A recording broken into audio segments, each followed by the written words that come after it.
Hi guys and welcome to the Nouveau Riche Podcast.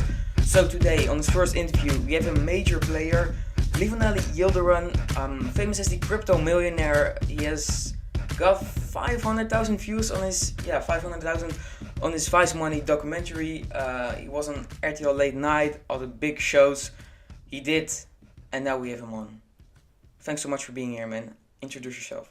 All right, so my name is Livaneli Yildiran. I am 24 years old. I'm from the Netherlands. I live in the city of Rotterdam, and I trade in cryptocurrencies, but I'm also still a student.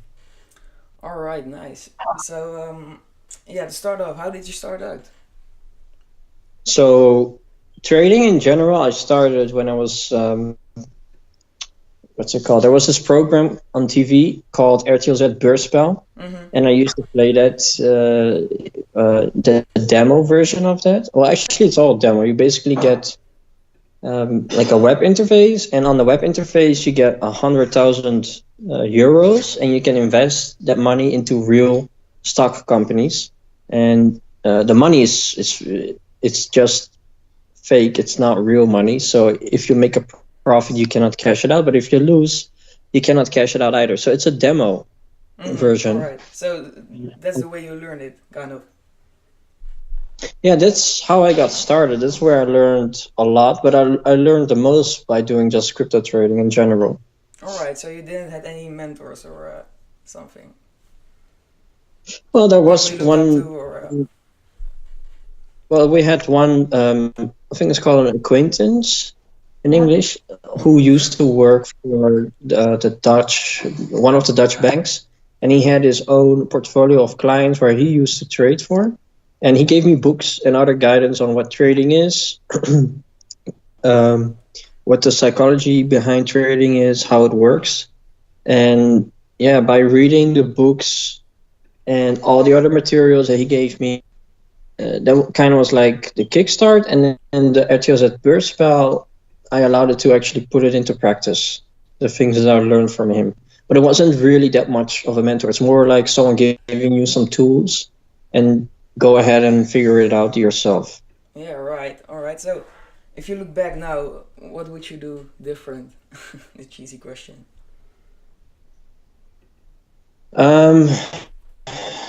Like, of course, I think I would, failures, if I could go. So If I could go back in time, I would take more risks, more and higher risks, because the plays that I made, or the trades that I made, the majority of them, they all went good. And some of those trades, I should have put more risk on it. So a higher amount of money on some trades, which would have meant that I would have been a lot further than where I am right now. all right, interesting, man. So more in the general picture, how did you get your friends and family to believe in you? Like, of course, you're kind of an entrepreneur in that way. So how did you get your friends and family behind you to support you on your journey? Well, first of all, my friends I didn't really tell any of my friends in the first place, right? Because this is not something I can't really talk with them about this. So I never really shared it with them. I only told a few of them about what I was doing. I didn't tell them that much. But your circle, I'm still trading right now. like, of course, My social circles, your social circle, yeah. because you're the average of the 5 people you hang out with, they always say. So how do you look at that? Oh yeah, definitely that's true, I think.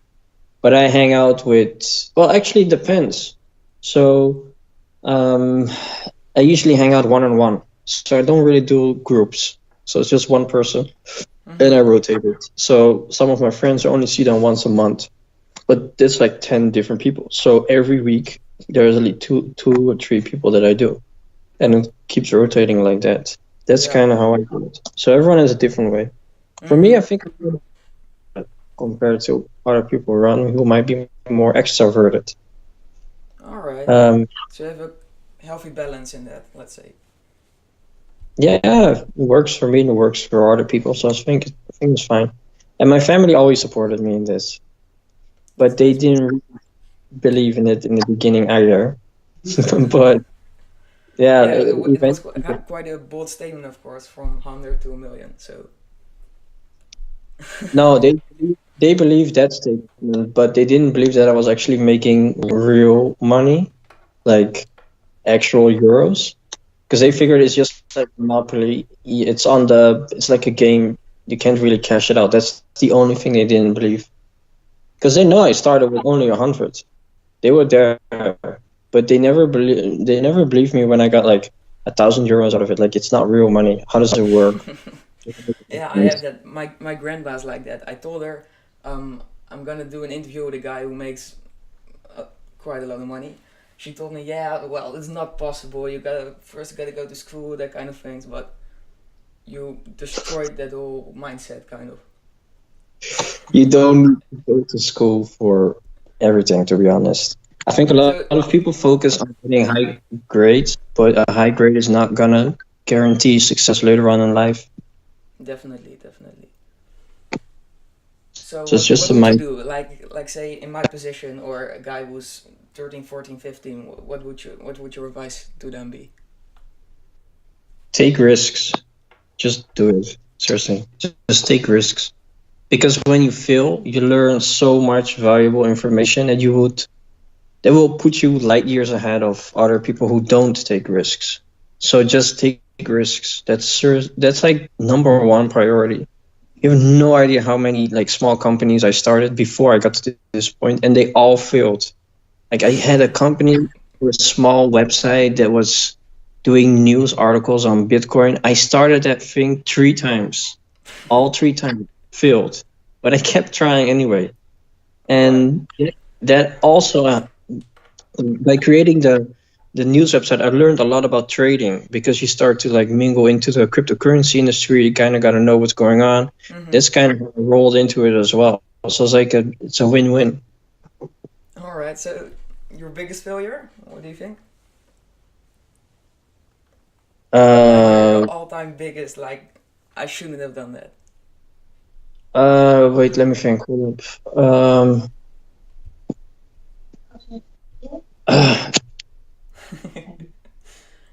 Business-wise, right? Um, Whatever it is for you. yeah, I think it's this week. This week, Yeah, it's this week, but it's on the financial market. so you can tell. So, okay, so no, no, no, We'll touch on something else if no. you want to. No, no, I'll say it. So there's a company, it's called Canopy Growth Corporation, Mm-hmm. and why did I mess that one up? Oh yeah, the elections in the United States, right? We had those on 7th of November, Yeah. and I usually don't really go short. I often only go long, but I decided to go short, and I put in a position, and right after I clicked submit, I figured, wait, there are elections coming up. I messed up.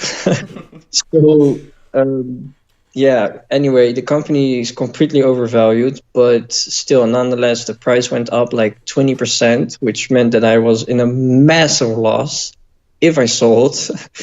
But I didn't sell. I actually doubled down again, so I put even more on top of it. And then it went fine because the elections were over, and now the price is going back down again. So I fixed the whole situation. But But we're talking like 50 grand now or something. Or... yeah, it comes close to that. All right. But like in those situations, of course, you have a few failures. But how do you tell yourself, keep going, fuck this, let's go? What do you say to yourself? Well, I fucked up. um, I think that's the first thing you gotta do. So, all right, so it's like a life hack. There are 3 stages that people go through. I think the first one was, it's not my fault. Second one is, it's my fault. And then the third one is, how can I fix it? But if you blame it on yourself, you can skip step 1 and you can go straight to the recovery phase, right? So it's easier to learn from it. So Yeah. just move on and regroup. So I know about the gambler's fallacy or poker's fallacy, I think it's called. It's when you are losing money, you start putting more money on the line to fix the problem, and that's usually when it goes wrong. So you Yeah, got to be right. very Yeah, cautious. I read it. So what I did with doubling down, putting in even more money, that's not something you should do without thinking about. Like I knew I could take the risk. I usually don't do it, but there's always a backup in the currencies that I hold. So 1/3 of the money that I have is in the market.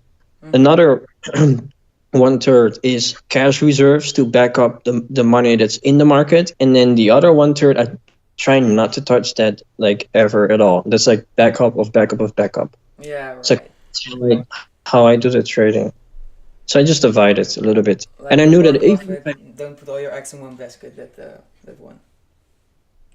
yeah, although I think that if you're starting kind of like what I did from the bottom, you gotta put your eggs in one basket because if you don't, you are not gonna go to the top within a very short period of time. Because it's if you diversify too much, it's not gonna work, right? So Peter Thiel, also like a very famous investor, he Mm-hmm. also said the same. Don't do not diversify too much because it doesn't really work. If you diversify too much, you're only going to be focusing on the bad eggs in your basket instead of the good ones because the Yeah, right. bad ones will always make it worse. It's so that's kind of what I always believed in and always held as like a baseline. You should diversify, but not too much. You got to be concentrated, but not too much. So you got Yeah. to find your balance in that. All right. So what's your? I mean, you're kind of big in this market. So what's your next step? You want to do real estate or something, or Oh, so because I bought. one day this is well. First off, do you think this will stay crypto and kind of that sort of things? I don't think cryptocurrencies are gonna go away at all. I think it's gonna stay forever, especially now that the companies that we weren't sure would still exist in the future because Mm-hmm. they had money issues. They're all like they have sufficient capital to keep going forward. So I don't think they're gonna go away anytime soon. So I think cryptocurrencies are there to stay. Financial market is still there to stay. Um, and the real estate thing is just advising my family on buying parking lots and then renting them out, which is going great as well. But Parking lots. yeah, parking lots. I mentioned to my mom that the parking lots are generating more money than my sister's apartment, and her apartment is way more expensive. So everybody has been focused on buying apartments and houses in Rotterdam and probably other cities as well, that they completely forgot that there's also a market for parking lots because That's people an need to park. interesting one. Yeah.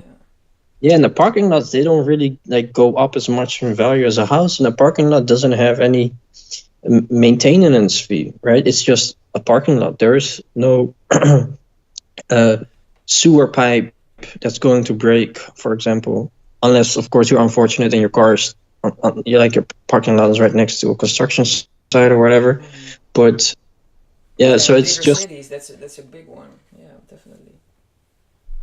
yeah, so that's going pretty good, and it's also fun, also a game.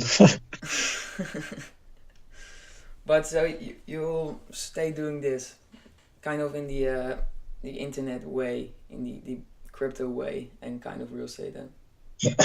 Yeah, I'm gonna do the financial market, which I'm doing right now, doing cryptocurrencies and parking lots, and then maybe in the future also other markets. But So let's yeah, say 20 years from now, where do you want to be? oh, tough question. 20 years from now, Because in the documentary you said you wanted to build a big company in the crypto space, but that's still a thing, or no, that's still a thing, and it doesn't have to be. It doesn't have to be in cryptocurrencies. We actually established it already, but it's not gonna be. I mean, right now we're focused on cryptocurrencies, also mm-hmm. creation of blockchain solutions for other companies, as well as trading. But in the future, it needs to be way bigger. So what I like is robotica and other new technologies that bring humankind to the next level, I guess you could call it like that. That's what I want to focus on. So in 20 years, what I would like to have is a really big company with many, many, many people working for it or working with it to achieve greater things. All right. So I mean, for like, you, it's the it's the actual journey goal. or the money? What's more important to you? What's more important? Ask again, sorry. The money or the journey itself, building something big? Oh, I think you know the answer to this one already. It's the journey. All right. Because if the money was more important, I would have bought the most expensive car right now. And I have not bought That would be any. a bad move, kind of. Yeah, that's a bad investment. Sure. All right. So completely other thing. Day in the life of Livaneli. What do you do?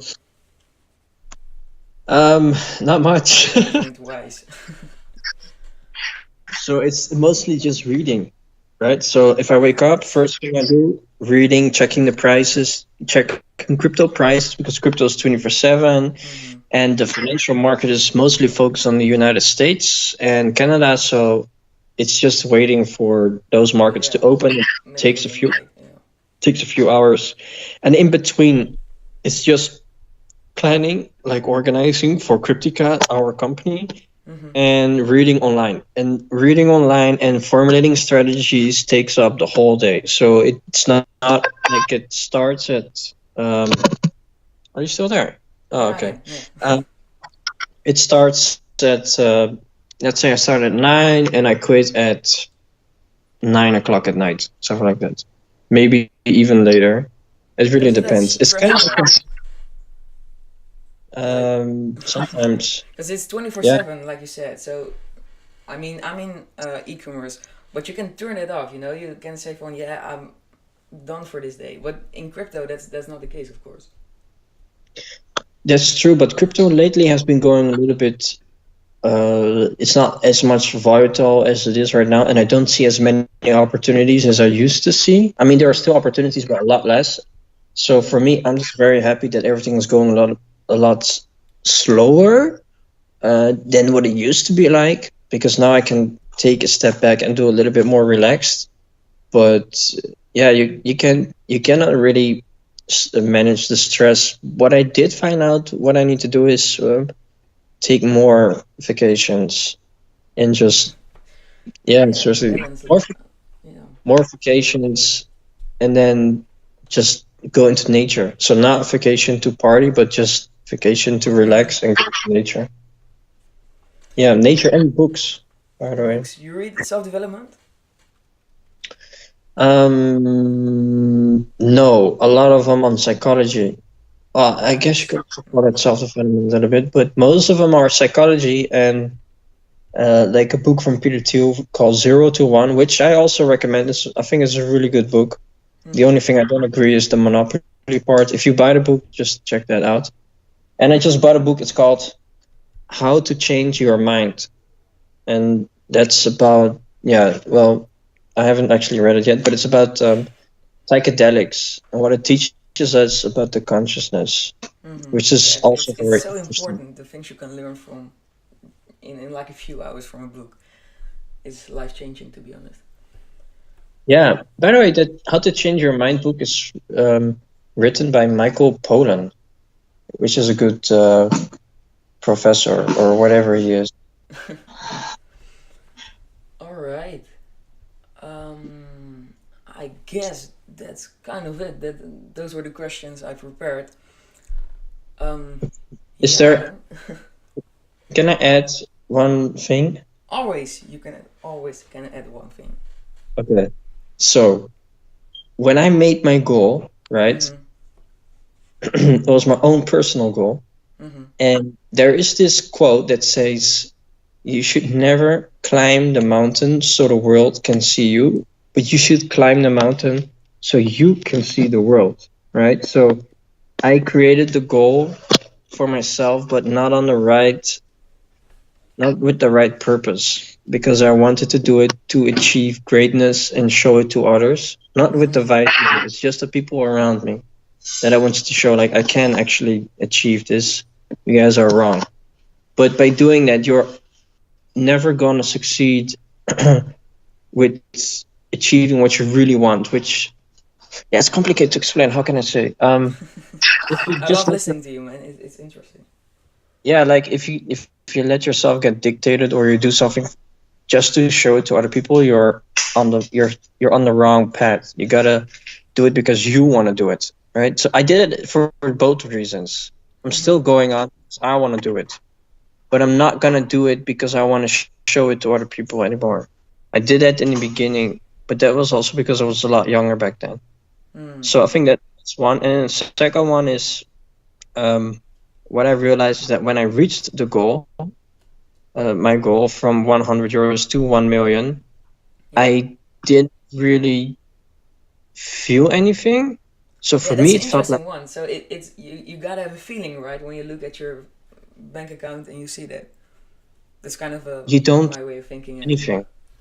No? Yeah, that's what I felt as well. I mean, like, that's what I thought, right? Because in social media, and you get those movies where people get rich and everybody's happy and whatever. It's you get Wall Street shit, yeah. Yeah, you get that maybe for a day, and then the next day, so this is it. Where's my badge, my medallion? Yeah, right. Where's my medal? You don't get anything. So it's kind of like So it's like always rising for higher goals. Let's say, never be satisfied. Right? Yeah, well, actually, it's more like betrayal of life, which kind of sounds very harsh, but it's like everything or a lot of things in capitalistic society is about how money is going to instantly make you happy, but it doesn't really work that way. So it's just more like a warning. Just make sure you're not too focused on only the money and focus on having fun in the journey itself, because if you're only focused on getting the money and then you find out that it's not what it's really like, you're going to have a very hard time. Yeah, you're going to go really disappointed. Yeah, that's a good one. Yeah, that's what I actually... Just have fun and see it like a game. It's hard to look at it that way at the phase I am in my life, but I completely believe you, so... It takes a little bit of time to get to that mindset. But I believe that, yeah. All Yeah. right.